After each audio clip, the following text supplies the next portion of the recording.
Hi, welcome to my YouTube channel. ಇವತ್ತು ನಾನು ರಾಗಿ ಮುದ್ದೆ ಹೇಗೆ ಮಾಡೋದು ಅಂತ ಹೇಳ್ತೀನಿ. ಈ ರಾಗಿ ಮುದ್ದೆನ ನಾವು ಪ್ರತಿದಿನ ಸೇವಿಸೋದ್ರಿಂದ ದೇಹದ ತೂಕ ಕಡಿಮೆ ಆಗುತ್ತೆ. ಹಾಗೆ ರಾಗಿ ದೇಹಕ್ಕೆ ಕೂಡ ತಂಪು. ಇದನ್ನು ಶುಗರ್ ಪೇಷಂಟ್ ಯೂಸ್ ಮಾಡೋದ್ರಿಂದ ಶುಗರ್ ಲೆವೆಲ್ಲು ಕಂಟ್ರೋಲಲ್ಲಿ ಇರುತ್ತೆ. ಇವಾಗ ರಾಗಿ ಮುದ್ದೆ ಹೇಗೆ ಮಾಡೋದು ಅಂತ ನೋಡ್ಕೊಂಬರೋಣ. ನಾನಿಲ್ಲಿ ಒಂದು ಸ್ಟವ್ ಮೇಲೆ ಒಂದು ಪಾತ್ರೆನ ಬಿಸಿಯಾಗೋದಕ್ಕೆ ಇಟ್ಕೊಂಡಿದ್ದೀನಿ. ಅದಕ್ಕೆ ನಾನು ಈ ಅಳತೆ ಗ್ಲಾಸಲ್ಲಿ 2 ಲೋಟ ಹಾಕ್ತಾಯಿದ್ದೀನಿ ನೀರನ್ನು. ಇದು 2 ಲೋಟ ನೀರಿಗೆ 1 ಲೋಟ ಆಗೋವಷ್ಟು ಹಿಟ್ಟನ್ನು ಹಾಕ್ಕೊಳ್ಬೇಕು. ಹಾಗೆ ಇದಕ್ಕೆ ಎಷ್ಟು ರುಚಿಗೆ ಉಪ್ಪು ಬೇಕು ನೋಡಿ ಅಷ್ಟು ಉಪ್ಪನ್ನು ಇವಾಗಲೇ ಸೇರಿಸ್ಕೊಂಡು ನಾನಿಲ್ಲಿ 1 ಚಮಚ ಆಗೋಷ್ಟು ರಾಗಿ ಹಿಟ್ಟನ್ನು ಮೊದಲೇ ಕರಡಿಟ್ಕೊಂಡಿದ್ದೀನಿ. ಗಂಟಿಲ್ದ ಹಾಗೆ ಅದನ್ನು ನೀರಿಗೆ ಸೇರಿಸ್ಕೊಂಡ್ಬಿಟ್ಟು ಅದನ್ನು ಒಂದು ಸಲ ತಿರುಗಿಸ್ಕೊಂಡ್ಬಿಡಬೇಕು. ಇದಕ್ಕೆ ಈ ಹಿಟ್ಟು ಗಂಟಾಗದೇ ಇರೋ ಹಾಗೆ 1 ಚಮಚ ಆಗೋವಷ್ಟು ಎಣ್ಣೆನ ಸೇರಿಸ್ಕೊಂಡ್ರೆ ರಾಗಿ ಮುದ್ದೆ ಗಂಟಾಗಿ ಬರೋದಿಲ್ಲ.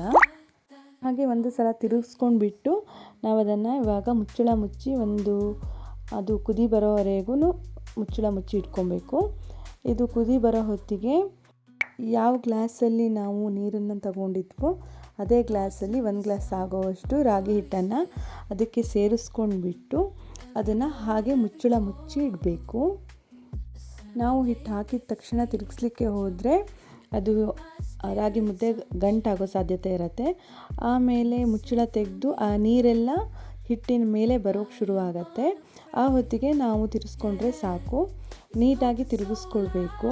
ಫಸ್ಟಿಗೆ ಗಂಟಿರುತ್ತೆ, ಆಮೇಲೆ ನಾವು ತಿರ್ಸ್ಕೊಳ್ತಾ ಗಂಟೆಲ್ಲ ಹೋಗುತ್ತೆ.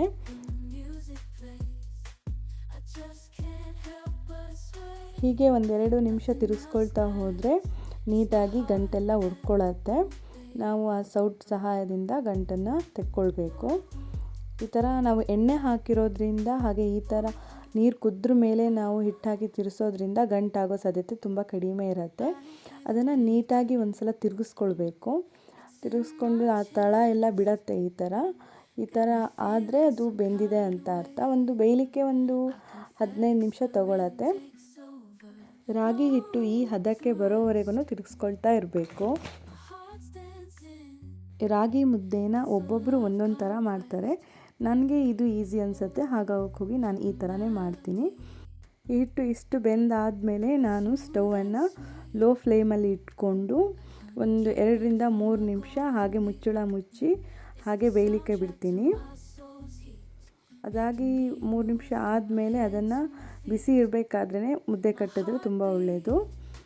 ನಾವು ಇದಕ್ಕೆ ಇವಾಗ 1 ಚಮಚ ಆಗುವಷ್ಟು ತುಪ್ಪ ಸೇರಿಸಿದ್ರೆ ಆ ರಾಗಿ ಮುದ್ದೆ ಟೇಸ್ಟು ತುಂಬ ಚೆನ್ನಾಗಿರುತ್ತೆ. ಇವಾಗ ಅದು ಬಿಸಿ ಇರಬೇಕಾದ್ರೇ ನಾವು ರಾಗಿ ಮುದ್ದೆ ಕಟ್ಟೋದು ಕಷ್ಟ ಆಗುತ್ತೆ. ಹೋಗಿ ನಾವು ಒಂದು ಸೈಡಲ್ಲಿ ಒಂದು ಪಾತ್ರೆಯಲ್ಲಿ ನೀರಿಟ್ಕೊಂಡು ಅದಕ್ಕೆ ಕೈನ ಅದ್ಬಿಟ್ಟು ಅದರಿಂದ ನಾವು ರಾಗಿ ಮುದ್ದೆನ ಮಾಡ್ಕೊಳ್ಬೇಕು. ನಿಮಗೆ ರಾಗಿ ಮುದ್ದೆ ಎಷ್ಟು ದೊಡ್ಡ ಬೇಕೋ ಆ ಸೈಜ್ಗೆ ಮಾಡ್ಕೊಳ್ಬೋದು. ನಾನಿಲ್ಲಿ ಮೀಡಿಯಮ್ ಸೈಜಲ್ಲಿ ರಾಗಿ ಮುದ್ದೆ ಮಾಡ್ಕೊಂಡಿದ್ದೀನಿ. ಈ 1 ಲೋಟ ಹಿಟ್ಟು ಹಾಕಿರೋದ್ರಿಂದ ನನಗಿಲ್ಲೊಂದು 5 ರಾಗಿ ಮುದ್ದೆ ಆಗಿದೆ. ಈ ಸೈಜಿನ ರಾಗಿ ಮುದ್ದೆ ಆಗಿದೆ. ನಿಜವಾಗ್ಲೂ ತುಂಬ ಚೆನ್ನಾಗಿರುತ್ತೆ. ಒಮ್ಮೆ ಈ ಥರ ಟ್ರೈ ಮಾಡಿ ನೋಡಿ. ಇಷ್ಟ ಆದರೆ ಕಮೆಂಟ್ ಮಾಡಿ ಹೇಗಾಯಿತು ಅಂತ ಹೇಳಿ. ನನ್ನ ಚಾನಲ್ನ ಸಬ್ಸ್ಕ್ರೈಬ್ ಮಾಡಿ, ಲೈಕ್ ಮಾಡಿ, ಕಮೆಂಟ್ ಮಾಡಿ. Thank you.